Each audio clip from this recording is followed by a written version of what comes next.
Gravitation chapter का एक question है। इसमें एक बोला गया है कि एक इमेजिनरी प्लेनेटरी सिस्टम है। इसमें है ना, सन के जगह पर यहाँ पे एक सेंट्रल स्टार है, ठीक है, और एक प्लेनेट है। इन दोनों के बीच का जो डिस्टेंस है ना, अच्छा ये चीज़ ये बोला गया है कि सेम मास है जो सन के मास के बराबर है ना, कि ये जो आपका सेंट्रल स्टार बोला गया है ना, ये सन के मास के बराबर है। और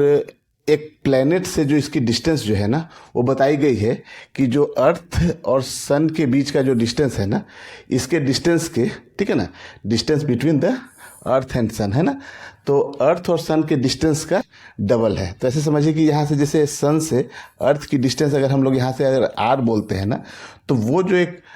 जो नया आपका जो बताया गया है कि सेंट्रल स्टार है ना, ये सेंट्रल स्टार है, और दूसरा जो ये प्लेनेट है ना, दूसरा ये जो प्लेनेट है ना, इन दोनों के बीच की जो डिस्टेंस हो जाएगी ना, वो कितनी हो जाएगी, 2r हो जाएगी, है ना। ठीक है,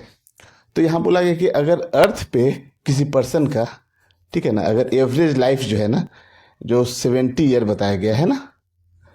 एवरेज ईयर 70 ईयर बताया गया है, तो अब बताइए कि इस प्लेनेट पे जो पर्सन होगा ना, ठीक है ना, इस प्लेनेट पे जो पर्सन होंगे, ठीक है ना, उनका जो एवरेज लाइफ होगा ना, एवरेज लाइफ ये कितना हो जाएगा, ठीक है ना, अगर अर्थ पे 70 ईयर है तो देखिए, ठीक है, तो यही देखिए इस क्वेश्चन में क्या बताया गया था कि यहाँ जो अर्थ से सन से अर्थ के बीच की डिस्टेंस को आर बोले हैं, और यही आपका जो नया स्टार है ना, वो आपका यहाँ से इसके जो प्लेनेट की डिस्टेंस बताई गई है ना, ठीक है ना, ये 2r हो गई है। तो हम लोग केपलर्स लॉ से जानते हैं क्या, कि केपलर्स थर्ड लॉ क्या बोलता है ना, कि जो टी स्क्वायर है वो प्रोपोर्शनल होता है आर क्यूब के, है ना। ये जो डिस्टेंस आर होती है ना, इसके प्रोपोर्शनल होता है टाइम पीरियड, है ना, जो टाइम पीरियड अर्थ का टाइम पीरियड जो हम लोग 24 आवर बताते हैं ना, ठीक है ना, तो जो 24 आवर टाइम पीरियड है ना, तो वही टाइम पीरियड जो है डायरेक्टली प्रोपोर्शनल किसके होता है, टाइम पीरियड का स्क्वायर जो है डायरेक्टली प्रोपोर्शनल होता है इसके बीच के डिस्टेंस के क्यूब के, है ना। तो यहाँ से हम लोग देखिए, अगर अर्थ के लिए सबसे पहले लिखें, अगर हम लोग अर्थ के लिए लिख रहे हैं ना, तो अर्थ के लिए हम लोग T1 बोल देते हैं, इसका टाइम पीरियड ये प्रोपोर्शनल हो जाएगा आर क्यूब के। तो इस तरह से अगर इस सिस्टम के लिए अगर हम लोग लिखें, तो यहाँ से हम लोग क्या बोलेंगे कि T2 जो है ना, वो प्रोपोर्शनल हो जाएगा किसके, 2r के क्यूब के, है ना। तो इसको इक्वेशन नंबर आप 1 मान लीजिए और इसको इक्वेशन नंबर 2 ले लीजिए, ठीक है, यहाँ तो कोई दिक्कत नहीं है। तो देखिए, अगर दोनों इक्वेशन को डिवाइड करें, तो देखिए यहीं पे डिवाइड कर लेते हैं अगर हम लोग, तो T1 अपॉन T2 है ना, इसका स्क्वायर होता है ना, तो T1 अपॉन T2 का जो स्क्वायर होगा ना, इज इक्वल टू, ठीक है, क्योंकि अगर प्रोपोर्शनल का साइन हटेगा तो कांस्टेंट दीजिएगा, तो ये दोनों कांस्टेंट कैंसिल आउट हो जाएगा यहाँ से, तो यहाँ पे r अपॉन 2r के क्यूब के बराबर होगा। तो यहाँ से आप देखिए, तो T1 अपॉन T2 जो हो जाएगा ना, वो कितना हो जाएगा, r से r कैंसिल कर दिए तो 1 अपॉन 2 का क्यूब है, इसके बराबर हो जाएगा। तो यहाँ से T1 अपॉन T2 जो आ गया ना, वो कितना आ गया, 1 अपॉन 8।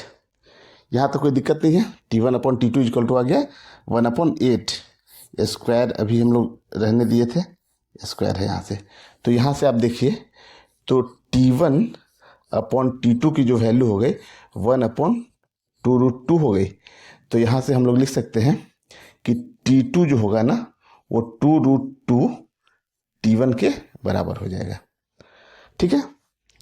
अब ऐसे आप समझिए कि जैसे मान लिया कि आ जाता कि T2 इक्वल टू 2T1 है ना, तो T2 इक्वल टू 2T1 आता है, तो इसका मतलब कि अगर अर्थ का जो टाइम पीरियड है 24 आवर है, तो T2 कितना हो जाता है, 48 आवर हो जाता है। तो अगर 48 आवर का दिन रात होने लगे, तो फिर जो है टाइम जो है ना, वो आधी हो जाएगी, है ना। जैसे जो 70 ईयर उसकी लाइफ थी, तो 70 अपॉन 2 कर दे, है ना, तो कितनी हो जाएगी, 35 ईयर हो जाएगी उसकी, है ना, अगर 2 टाइम्स होता तो। यहाँ पे कितना है, 2√2 टाइम्स है, समझ में आ रहा है ना। तो हम लोग क्या कर रहे हैं कि 2√2 से डिवाइड कर देंगे, तो कितना आ जाएगा, देखिए आप यहाँ पे, तो 70 और अपॉन 2√2 से आप इसको डिवाइड कर देंगे, है ना। जो इस पे जो इसकी लाइफ होगी, है ना, इस प्लेनेट पे जो इसकी लाइफ होगी ना, इसके लिए आपको 70 अपॉन 2√2 करेंगे, तो 70 और 2√2 की वैल्यू रखते 2 इंटू 1.414, तो इसकी वैल्यू निकल के आ जाती है 24.7 75 ईयर। ठीक है ना, तो यही इस क्वेश्चन का आंसर होगा। ठीक है।